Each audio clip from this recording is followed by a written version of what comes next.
well, this was a painting that I got at Sonoma Developmental Center, which was an awful flower painting.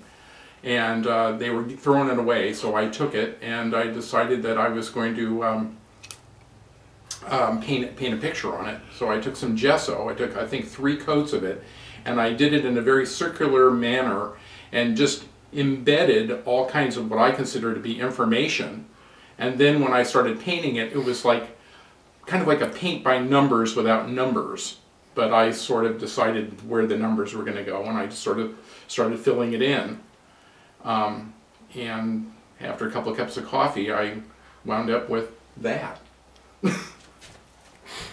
Great, thanks.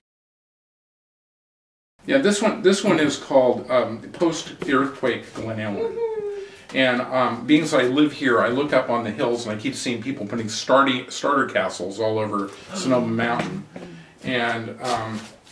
And so I was just decided, well, I'm gonna have some rural renewal here. And so I just did this piece of earthquake after the earthquake. But I think the Benzingers should buy it because I left their vineyard in there. These dark pieces were done during the Bush administration, and they're called nocturnes. And I did this whole series of dark pieces just because every day I would listen to the nonsense that was going on and go, this is just going to go down as the dark age of American politics, which I hope I'm right. You know, it's just not going to continue.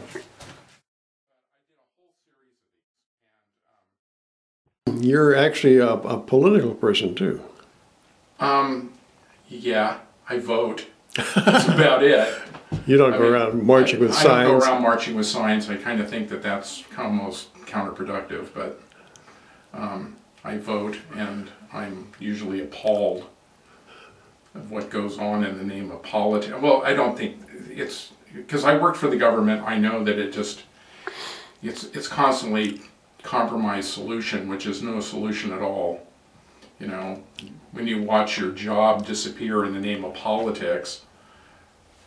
And they came to me in the middle of last spring saying, by the way, you're making too much money, you're costing us way too much, and you know, we looked and you can retire.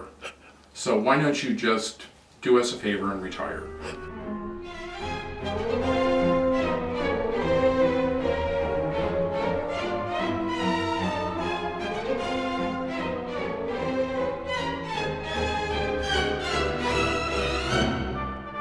The top part here is from what is called a durian fruit. You ever seen a durian fruit? You can get them in any Asian market, and they're dreadful, horrible things. You open them up and it has the worst smelling thing you've ever smelled in your life. It's like a cross between death, excrement, and vomit. And the Filipinos and the Southeast Asians love them. And I had a friend of mine, and he loved them too. And he was from Wisconsin, and he just would buy them, and then he would open them up, and I'd just say, eat it in your car. And they, from what I understand, they won't allow them on airplanes anymore. But this external skin of it is marvelous. And so I started it with that, and then it just turned into this critter, kind of like, I think it's kind of like a kachina, from my version of a kachina doll, because it has a whole little story going on in it, but it doesn't make any sense. But there's funny little aesthetic beings living in here, like this little guy on the top here, and just sort of I make my own little worlds. Kind of when I was a kid, we used to do that. We used to make a whole little world, and then at the end of the day, we blow it up. What do you think about leprechauns? I sort of like, I was told by a psychic that I channel elementals. Oh, okay. Yeah, that I'm sort of connected to the whole elemental world, and I kind of went, okay, fine, you know, yeah, that's great. Okay. But leprechauns, I always liked the movie when I was a kid about the Disney movie about leprechauns. But I've never come across anybody giving me. I couldn't catch one to get a little. What do you get a thing of gold? You get like a big giant chunk of gold or something. Pot of gold at the end. A pot of gold. Rainbow. Yeah. So are you actually a believer in fairies and little people and all that? No. Okay. Yeah, but no, at the same time, yes. I would say, but I don't see them as little people. I see them as very large people.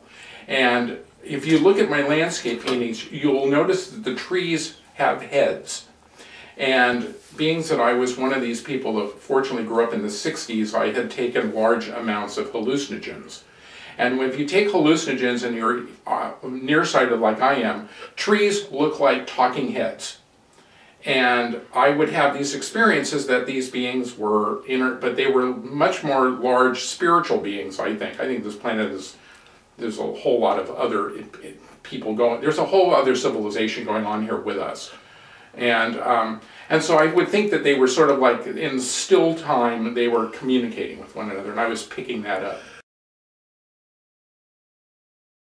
Yeah, I was fortunate enough to come in contact with a book called the Urantia book. I don't know if you've ever seen the Urantia book.